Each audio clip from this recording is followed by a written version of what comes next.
Sharma ji balcony में बैठकर paper पढ़ रहे थे कि उन्हें पास वाली फ्लैट से चिल्लाने की आवाज़ सुनाई देने लगी थी। पति है शायद, जो चीख कर कह रहा था कि तुमसे शादी करके मेरी ज़िंदगी खराब हो गई और तुम तो मुझे पहले से ही पसंद नहीं थी। मेरे माता पिता के कारण तुमसे शादी करनी पड़ी है। शर्मा जी की पत्नी बताया कि उस फ्लैट में नए लोग आए हैं, उनके 2 छोटे बच्चे हैं। पति को हर छोटी सी बात से अपनी पत्नी से शिकायत होती थी। हर रोज उनके बीच तकरार होती थी। बच्चे बेचारे सहम कर घर के बाहर आकर खड़े हो जाते थे। शर्मा जी ने 10 दिन तक सब्र किया, फिर उन्हें लगा कि उनके घर जाकर उनसे मिलना चाहिए। उस दिन ऐसा ही उनके घर से आवाज़ें आ रही थी तो शर्मा जी उनके फ्लैट के पास पहुँचे और उन्होंने बेल बजाई। अंदर से आवाज़ें आनी बंद हो गई थी और एक 40 साल के व्यक्ति ने दरवाज़ा खोला तो शर्मा जी ने अपना परिचय देते हुए कहा कि बेटा, मैं सामने के फ्लैट में रहता हूँ, सोचा एक बार मिल लूँ। अनमने मन से उसने शर्मा जी को अंदर बुलाया और कहा उसका नाम राघव है और वह सॉफ्टवेयर इंजीनियर है। 10 दिन पहले ही इस फ्लैट में शिफ्ट हुए हैं और उनके 2 बच्चे हैं। पत्नी से कहा कि 2 कप चाय बना ला। वह अंदर ही थी, शायद थोड़ी ही देर में 2 कप चाय लेकर आई। राघव ने कहा कि यह मेरी पत्नी शिवानी है। मैंने देखा तो उसकी आंखें लाल थी, वह रो रही थी। राघव, मैं तुम्हारे पिता समान हूँ, मैं तुमसे कुछ कहना चाहता हूँ। बिना उसके उत्तर की प्रतीक्षा किए ही कहा कि अपनी उम्र और तजुर्बे से के कारण मैं तुम्हें बताना चाहता हूँ कि तुम पढ़े लिखे हो, अच्छी कंपनी में नौकरी करते हो, फिर आए दिन तुम्हारे घर से चिल्लाने की आवाज़ें सुनाई देती है।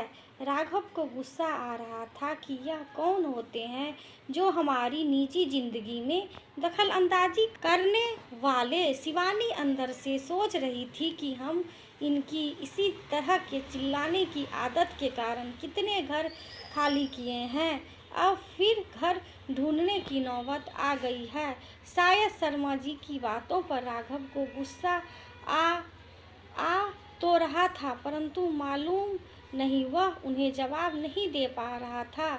उन्होंने कहा कि ऐसी कौन सी बात है कि तुम दोनों के बीच तकरार होती है। शिवानी सोचती है कि तकरार कहाँ, यह तो मुझे मुंह भी खोलने नहीं देते। राघव ने कहा, अंकल, इसे कुछ भी नहीं आता, सब कुछ मुझे बताना पड़ता है। पता भी दूँ तो गलतियाँ ही करती रहती है। सब्जी बनाएगी तो नमक ज़्यादा या मिर्च ज़्यादा, यानी कि इस तरह गिनाते जाऊं तो शाम हो जाएगी। मैं ऑफिस में काम करके इतना थक जाता हूँ और घर आते ही इसके कारनामों से मेरा खून खौल जाता है। शर्मा जी ने कहा कि राघव, मैं तुम्हें एक होमवर्क देता हूँ, तुम उसे करके देना। 4 दिन का समय दूंगा, उसके बाद मैं तुम्हारी इस समस्या पर बात करूंगा। राघव से यह भी कहा कि इन 4 दिनों में बिना एक दूसरे से लड़ाई किए सिर्फ दोनों के दिनचर्या लिख कर बताओगे। 4 दिन बाद मैं तुमसे मिलने आऊँगा, कहते हुए चले गए। दूसरे दिन से उनके फ्लैट से आवाज़ें सुनाई नहीं दे रही थी। 4 दिन हो गए। सोचा राघव खुद आएगा अपना होमवर्क लेकर, परंतु वह नहीं आया। तो शर्मा जी ही राघव के घर पहुंच गए थे। शर्मा जी को देखते ही वह अपनी डायरी लेकर आया। मैंने शिवानी को भी बुलाया, उन दोनों के सामने ही पढ़ना शुरू किया। शिवानी सुबह उठती है, चाय पीती है और हम सबको चाय नाश्ता देकर बच्चे और मेरे जाने के बाद टीवी देखती है। 1 बजे मेरे मेरे आकर जाने के बाद शिवानी सुबह उठती है, चाय पीती है। हम सबको चाय नाश्ता देकर बच्चे और मेरे जाने के बाद टीवी देखती है। 1 बजे मेरे आ जाने के बाद खाना खाकर सो जाती है। शाम को बच्चों के आने के बाद उन्हें दूध देती है, उनके साथ खेलती है और खाना बनाकर सबको खिलाकर खुद भी खाकर सो जाती है। बस और कुछ नहीं करती। सुबह उठकर चाय पीता हूँ, लैपटॉप में ऑफिस का काम करता हूँ, नाश्ता करके ऑफिस चला जाता हूँ। दोपहर को ऑफिस से घर पर खाना खाने के लिए आता हूँ। शर्मा जी ने कहा कि लंच बॉक्स नहीं ले जाते हो?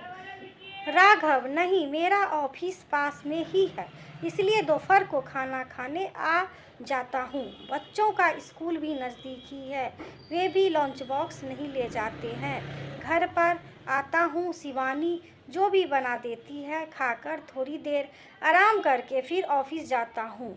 वहाँ काम ख़त्म करके बच्चों को स्कूल से लेकर आता हूँ और चाय पीकर कुछ लाइट स्नैक खाकर बच्चों के साथ आधा घंटा खेलता हूँ, फिर अपने लैपटॉप पर काम करता हूँ।